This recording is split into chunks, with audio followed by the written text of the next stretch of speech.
हाय, मैं लिली हूँ और जब मैं 13 साल की थी मेरे पेरेंट्स समुद्र के पास रहने आ गए और एक सी फूड रेस्टोरेंट खोल दिया। हम रेस्टोरेंट के ऊपर ही एक अपार्टमेंट में रहते थे। मैं रोज समुद्र में तैरती, डैड के साथ सेल बोट पर मछली पकड़ती और रोज टेस्टी टेस्टी सी फूड खाती। जिंदगी तो परफेक्ट थी। यह परफेक्ट हो सकती थी अगर एंजो नहीं होता। आप पूछोगे एंजो कौन है? वो तो एक जीता जागता राक्षस है, बहुत ही खतरनाक वाला राक्षस। अरे यार, मुझे थोड़ा शांत होना पड़ेगा। आगे बढ़ने से पहले प्लीज लाइक और सब्सक्राइब करें। एंजो मेरी उम्र का था। उसका परिवार हमारे बाजू वाला रेस्टोरेंट चलाता था और वो बहुत ही बुरे थे। हमेशा हमारे कस्टमर्स चुराने की कोशिश करते। एक बार एंजो और उसके डैड ने एक साइन लगाया जिसमें लिखा था कि उनका खाना हमसे बेहतर है। ऑफ कोर्स मैं भी पीछे नहीं रहने वाली, तो मैंने ढेर सारे फ्लायर्स छापे जिसमें लिखा था कि हमारा खाना बेहतर है और उन्हें चिपका दिया ढेर सारे मेल बॉक्सेस, स्ट्रीट साइंस और लैंप पोल्स पर। 2 मिनट बाद देखा कि एंजो अपना फ्लायर मेरे फ्लायर के ऊपर चिपका रहा था। ये क्या कर रहे हो तुम बदतमीज? तुम्हें क्या लगता है बेवकूफ, मैं शहर के लोगों को तुम्हारा घटिया खाना खाने से बचा रहा हूँ। इसे निकालो वरना। मुझे इतना गुस्सा आया कि मैंने उसका फ्लायर फाड़ दिया तो उसने मेरा फ्लायर फाड़ दिया। मैंने उसे धक्का दिया तो उसने भी मुझे धकेला। मैं गिर गई और मेरे घुटने पर चोट आ गई। सॉरी, मैं तुम्हें चोट नहीं पहुंचाना चाहता था, तुम ठीक हो? मैंने अपनी डैड की कार्ट से एक ठंडी मछली उठाई और उस गधे के मुंह पे दे मारी। एंजो झुक गया और मछली जाकर उसके डैड के सिर पर लगी, जिनका बैलेंस बिगड़ा और वो गिर गए और उनका हाथ टूट गया। 1 हफ्ते तक एंजो का रेस्टोरेंट बंद रहा क्योंकि उसके डैड ही इकलौते शेफ थे। शुरू में तो मुझे बहुत बुरा लगा, लेकिन अगले दिन स्कूल में मैंने अपना लॉकर खोला तो ढेर सारी मछलियाँ मेरे सिर पर गिर गयी। इतनी बुरी बदबू आ रही थी कि मुझे क्लास के बाहर बैठना पड़ा और सारे बच्चे मुझे फिश फेस बुला रहे थे। और अगर ये काफी नहीं था तो डिनर के टाइम पे मैंने एंजो को हमारे रेस्टोरेंट के आसपास मंडराते देखा। मैंने उसे भगा तो दिया, लेकिन कुछ देर के बाद लाइट चली गई और हमारे सारे कस्टमर्स एंजो के रेस्टोरेंट में चले गए। हफ्ते भर तक हमारे यहाँ बिजली गायब रही। एंजो शैतान था। उसने मुझे और मेरे पेरेंट्स को बर्बाद करने की ठान ली थी। जब भी हम मिलते तो गुस्से से एक दूसरे को घूरते। लेकिन एक दिन एक बहुत ही अजीब सी बात हुई। मेरे पेरेंट्स ने एंजो और उसके पेरेंट्स को डिनर पर बुलाया और फिर एक बड़ा सा अनाउंसमेंट किया। हमने बात करी है और तय किया है कि हम साथ में बिजनेस करेंगे। यकीन नहीं हो रहा था कि हमने दुश्मन के साथ हाथ मिला लिया। एंजो और मैंने अपने अपने पेरेंट्स से विनती की कि अपना मन बदल ले, पर वो नहीं माने। जब हमारे रेस्टोरेंट एक हो गए तो वीकेंड्स पर एंजो मेरी तरह रेस्टोरेंट में काम करता और जितना हो सकता मैं उससे दूर ही रहती। पर स्कूल में तो चीजें और भी बुरी थी। बच्चे मेरा मजाक उड़ाते क्योंकि एंजो ने वो स्टूपिड प्रैंक किया था मेरे साथ। तो मैंने अपना सारा फोकस पढ़ाई पर लगाया। तो एक दिन एक नई लड़की यास्मिन हिस्ट्री क्लास में मेरे पास बैठी। वो बहुत सुंदर थी और बहुत फैशनेबल कपड़े पहनती थी। हर कोई उसका दोस्त बनना चाहता था। टीचर ने एक बड़े से असाइनमेंट के लिए हमारा ग्रुप बनाया और मैं उस पे काम करने के लिए उससे लाइब्रेरी में मिली। मुझसे ये अब और नहीं होता। मेरे दिमाग में आग लगी हुई है। मेरी आंखें सुन पड़ने वाली हैं। हमें इस पे काम करते हुए 10 मिनट भी नहीं हुए हैं। मैं कोई मशीन नहीं हूँ। यास्मिन घबरा के वहाँ से भाग गई और घंटों तक वापस नहीं आई। मैंने असाइनमेंट खुद ही पूरा किया। मैं जाने ही वाली थी कि तभी यास्मिन नए कपड़े पहनकर वापस आ गई। लग रहा था रनवे से उतर के आई है। कहाँ थी तुम? हमें इस पे साथ में काम करना था। सॉरी यार, मुझे एक डेट पर जाना है। हमारा काम हो गया? हमारे से क्या मतलब है? तुमने तो कुछ भी नहीं किया। फिर कुछ नकचड़ी सी लड़कियाँ हमारे पास आई। यार जास्मिन, तुम कितनी कूल और प्रिटी हो। इस फिश फेस से क्यों बात कर रहे हो? उस भोंदू को छोड़ो और हमारे साथ आओ। मुझे लगा यास्मिन उनके साथ चली जाएगी, पर वो तो उनके जोक्स पर हंसी भी नहीं। बिल्कुल नहीं। अपने आप को शीशे में देखा है तुमने कभी? तुम्हारी शक्ल बड़ी बेकार है। ये ड्रेस तो कितनी पुरानी लग रही है और ये जो चीप सा परफ्यूम लगाया है ना, लग रहा है पॉटी पर किसी ने गुलाब की सेंट मारी हो। लड़कियाँ बहुत हैरान हो गयी। मैं भी हैरान थी। अच्छा लग रहा था कि किसी ने मेरी साइड ली।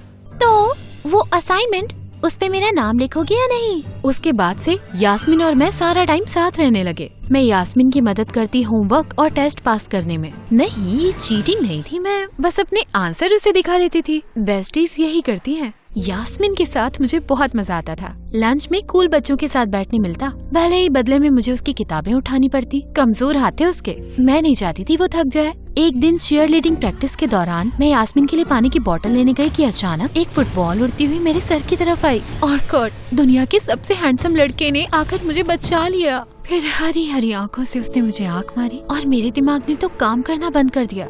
हे फिश फेस, ये मेरे लिए है। मैं उसने मेरे हाथ से पानी की बोतल ली, थोड़ा सा पानी पिया और मुझे वापस कर दी। प्यारी हो तुम। उसकी उंगलियों ने मुझे छुआ और मुझे प्यार हो गया। मुझे लग रहा था मैं बादलों पे चल रही हूँ। चलते चलते शायद फुटबॉल फील्ड में पहुँच गई, क्योंकि अचानक मैं जाके किसी से टकरा गई।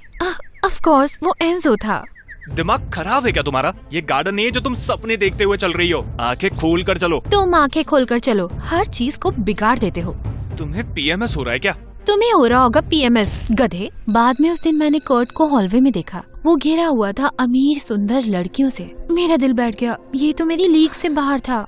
उस रात मैंने बैठकर तारों से विश मांगी कि मैं सुंदर और अमीर हो जाऊं, बस इसीलिए ताकि कर्ट के साथ एक चांस मिले मुझे। अगली सुबह मेरी जिंदगी पूरी तरह पलट गई। एक बड़े से सेलिब्रिटी ने हमारे रेस्टोरेंट का खाना खाया और बहुत ही अच्छा रिव्यू डाला ऑनलाइन। उस रात लोगों की लाइन लग गई हमारे दरवाजे पर। 2 ही हफ्तों में हमारा रेस्टोरेंट शहर का सबसे पॉपुलर रेस्टोरेंट हो गया। हमने ढेर सारा पैसा बनाया। जल्द ही मेरे माँ बाप ने नया घर खरीदा और मुझे क्रेडिट कार्ड भी दिया।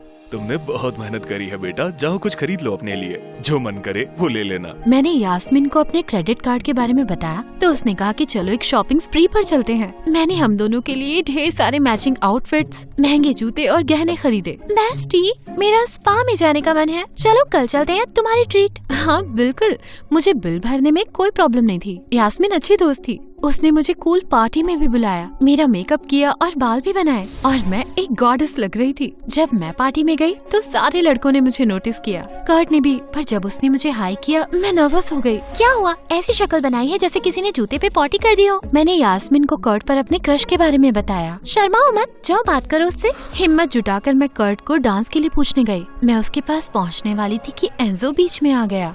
हे लिली, अच्छी लग रही हो। मेरे रास्ते से हटो एंजो। अरे नहीं, कसम से मैं सच कह रहा हूँ, तुम बहुत अच्छी लग रही हो। सुनो, मैं तुमसे बात करना चाह रहा था। इतने समय तुमसे बदतमीजी करने के लिए मैं माफी मांगना चाह रहा था। ये रेस्टोरेंट का काम और स्कूल की पढ़ाई के प्रेशर के बीच मैं दब गया था। उम्मीद कर रहा था कि हम दोबारा शुरुआत करें। और तभी कर्ट मेरे पास आ गया। हे ब्यूटीफुल, डांस करोगी? हमारे बॉटल्स और नोटबुक्स टीनेजर्स के लिए बेस्ट है, डिस्क्रिप्शन में जरूर देखें।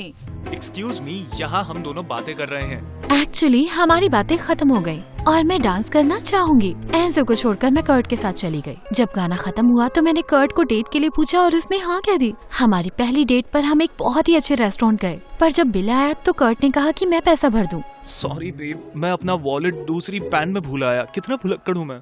कोई बात नहीं, मैं भर दूंगी। मैंने बिल पे किया और कर्ट ने मुझे खींचकर किस कर दिया। वो किस इतनी मैजिकल थी, कई दिनों तक मेरे चेहरे से मुस्कान नहीं गई।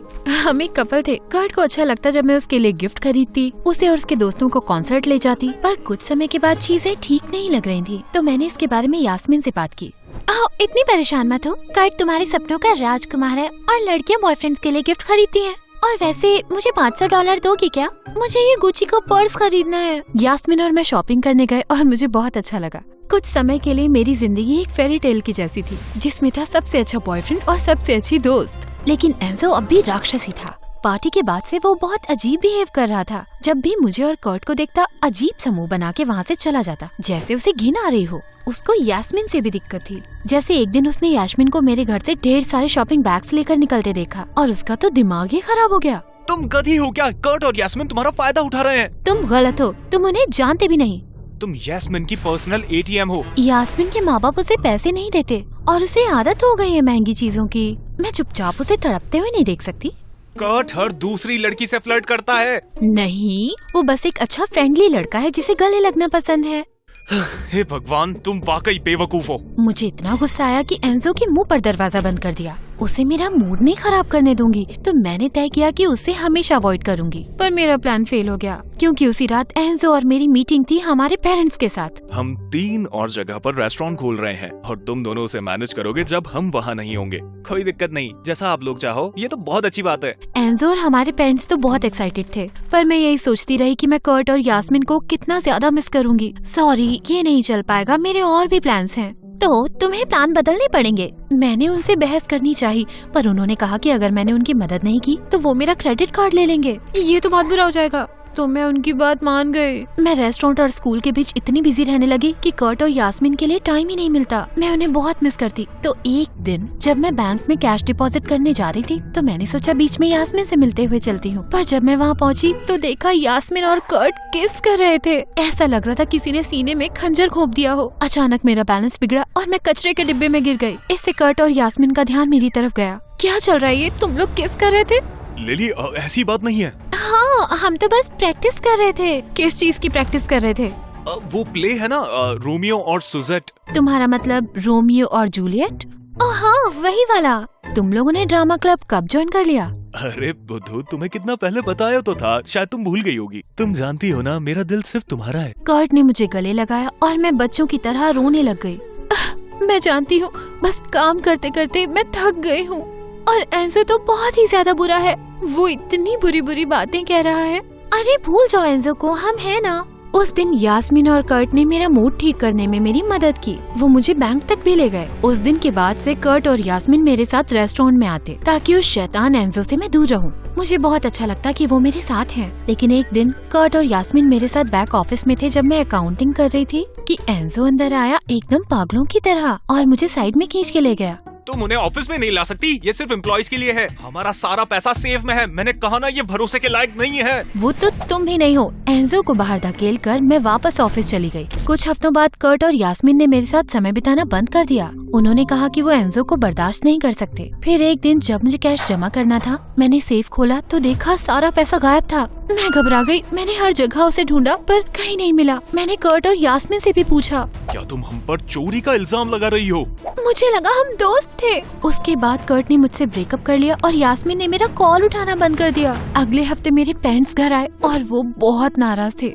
उन्होंने कहा कि अकाउंटेंट को पता चला है कि जितना कैश मैं जमा कर रही थी वो कई हफ्तों से कम था। मैंने कैलेंडर देखा तो पता चला ये तब से शुरू हुआ था जब से कर्ट और यास्मीन मेरे ऑफिस में आ रहे थे। मुझे एहसास हुआ कि मैंने उनके सामने कई बार सेफ खोला था। मैंने सिक्योरिटी कैमरा चेक किया तो पता चला ये उस दिन से बंद था जिस दिन से चोरियां शुरू हुई थी। सिर्फ एक वीडियो मिला जिसमें 2 बच्चे मास्क पहन के ऑफिस में घुसे और एक ने कैमरे के ऊपर पेंट लगा दिया। पर एक चोर ने पहना हुआ था बहुत ही महंगा ब्रेसलेट और बहुत ही महंगे जूते। ये वही ब्रेसलेट और जूते थे जो महीनों पहले मैंने यास्मीन को दिलाए थे। मेरा खून खौल गया। मैं सीधा यास्मीन के घर गई जहाँ यास्मीन और कर्ट अपने पॉपुलर दोस्तों के साथ पूल के पास बैठे थे। हे लिली, क्या हाल है? तुम ऐसा कैसे कर सकती हो? मैंने कुछ नहीं किया। तुमने और कर्ट ने हमारी तिजोरी से पैसे चुराए हैं। मैंने उसे उन चोरों की वीडियो दिखाई। ओह, वो लड़की तो बड़ी स्टाइलिश है। ब्रेसलेट और जूते तो बड़े अच्छे पहने हैं। मैं जानती हूँ ये तुम हो, मान लो। मैंने पुलिस को कॉल किया। हेलो, मैं एक रॉबरी रिपोर्ट करना चाहती हूँ। मेरे दोस्त यास्मीन और कर्ट। इससे पहले मैं अपनी बात पूरी करती, कर्ट भाग गया और यास्मीन ने मेरा फोन छीन लिया। फोन की तरह यास्मीन और मैं जंगली बिल्लियों की तरह लड़ने लगे। एक तौलिए पर मेरा पैर फिसला, मैं सर के बल गिरी और पूल में गिर गई। जब मेरी आँख खुली तो मैं हॉस्पिटल में थी। एंजो मेरे पास बैठा था, मेरा हाथ पकड़ के। प्लीज लिली, तुम्हें उठना होगा। मैं तुम्हें मिस करता हूँ। मैं तुम्हें बता ही नहीं पाया कि मैं। वो रुका, फिर नजरें चुरा ली। मुझे एंजो को बता देना चाहिए था कि मैं उठ गई हूँ, पर मैं जानना चाहती थी कि वो क्या कहना चाहता है, तो मैंने सोने का ही नाटक किया। I love you. मैंने बेवकूफी करी। तुम्हें पहले ही बता देना चाहिए था। बता देता तो शायद ये सब कुछ होता ही नहीं। एंजो रोने लगा तो मैंने उसका हाथ दबाया। ये तुम्हारी गलती नहीं, बेवकूफ तो मैं थी। फिर एंजो ने मुझे किस किया। ये बहुत प्यारा था। जहाँ तक यास्मीन और कर्ट की बात है, मेरे एक्सीडेंट के बाद वो भाग गए, पर बहुत दूर नहीं पहुंच पाए। एक बस स्टॉप पर पुलिस ने उन्हें अरेस्ट कर लिया और जेल ले गए। इस चोरी के नुकसान से हमारा रेस्टोरेंट धीरे धीरे उभर आया और पहले से भी कहीं ज्यादा पॉपुलर हो गया। एंजो और मैं डेट करने लगे। कॉलेज के बाद हम मिलकर बिजनेस चलाने लगे। हमने शादी करी और हमेशा खुश रहने लगे। तो हाँ, मैं गलत थी एंजो के बारे में। वो कोई शैतानी राक्षस नहीं था। रुको, क्या कहा? ये लंबी कहानी है।